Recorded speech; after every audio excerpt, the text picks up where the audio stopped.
Okay, let's switch now to beans, and we'll start with Scott Shellady, with the Senior Vice President, Derivatives, Treen.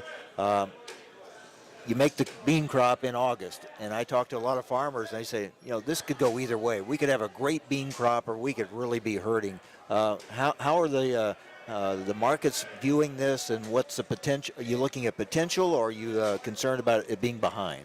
I think there are still some lingering concerns that it's behind. Yesterday's China's news gave some more fuel to that fire, and then we also had the USDA's numbers, and we're still worried about an early frost and any dry type of scenarios. So that story is definitely not over yet. So if there is anything to play bullish-wise, that could be the bean market. We're not seeing the interest in the puts as much as we have seen in the corn by any means. So I'm not going to say the corn market's over, but that market seems to have, the chips have been dealt there, and folks have got their bets on the table, but that's absolutely not the case over in the bean market. Okay, so Dan, USDA says 3.2 billion bean crop. Do you agree? No, we still think it's a little low. Again, inclusion of last year's drought pod weights are probably wrong. The cool temperatures in the first 10 days or 15 days of August, as we use the forecast going out a couple days, we're going to be about 3.8 degrees below normal. There is a strong correlation between cool temperatures and pod numbers. And so if I can catch a rain or two during the last part of August or first part of September, we still think this bean yield could be 43.5 or above.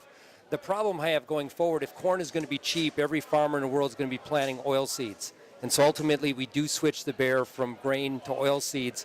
It may be in that process now, but at a soybean corn spread of 2.7 to 1, we think this bean market is plenty rich, and really no reason for November beans to be much above 12.5 unless there is this frost freeze threat. Okay, I was going to ask what kind of price you're looking at for beans. What are you looking at, Scott? I think that's a fair, Novi beans between 12.10, 12.20, and 12.45 the upside. I think that's fair for what we know right now. I think that's where the options plays have been, and I think going forward, I wouldn't want to be, too far offside either way there. So if we see corn with a 3 in front of it, do you think farmers are going to hold on to that crop if they can and just kind of wait it out to see if it goes back up? Yeah, I mean, they're not going to be a big seller below $4, I don't think at all. And that's why I think that, we've got some confirmation of that today. And I know just where I sit and the guys that I talk to, there's going to be stuff for sale all the way up. And, as Dan said earlier, we need something bullish to feed this market every day to continue to keep it going higher. And all the things that he just reeled off aren't going to be anything that's going to want to help this market in the short term.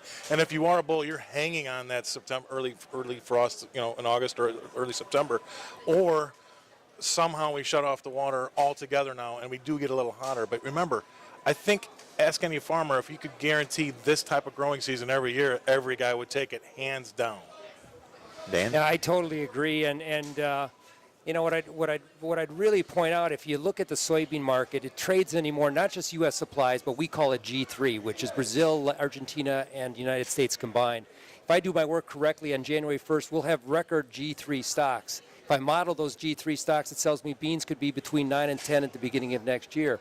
If Brazil has good weather and Argentina has good weather, I'm worried about the bean market. I think that's what farmers sell first. They probably store corn. We're promoting Ski Iowa. The piles could be that high. It's amazing how it's changed in a year. Well, it's what a difference a year makes. Yeah. I mean, that's what they say. It's huge, yeah. And what do you see? How do you see ethanol impacting as we go forward? Do you see any big movement there as far as demand from the ethanol industry? No, not really. I mean, the ethanol chatter that we hear is about the mandate and what happens with oil and ethanol, really more or less than corn and ethanol. And it's a large part of the balance sheet, so that's another bearish thing, that if that somehow was tinkered with, it's not going to be tinkered up.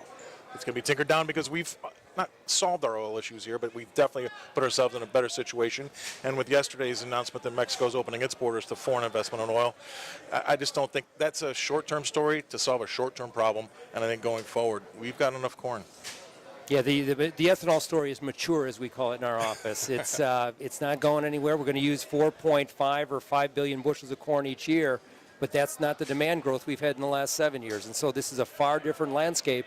If I don't have it in feed residual, I don't have it in exports, where do we grow corn demand? And I think that's what every farmer needs to be asking. So you're saying we've hit that blend wall. We're there. Unless E15 catches on and moves, breaks us Well, to we that. find E15 in the co-ops of Illinois and Iowa. You know, those farm co-ops are there. But if we go into Chicago, I think I counted last week, there's 7 stations that sell E15 here in the city. It's not something that's urban. All right, that's interesting thoughts from Dan Bossie, president of Ag Resource Company, and Scott Shellady, senior vice president, derivatives, Treen. Thank you both. Very Thank you. interesting. We'll see how this plays. It's going to be an interesting fall as we head, watching frost dates and things like that and it's going to be a long harvest season. It looks like the way it's playing out. We'll have much more as we come back here to Chicago. More reaction to yesterday's USDA crop numbers. Stay with us. This is AgriTalk.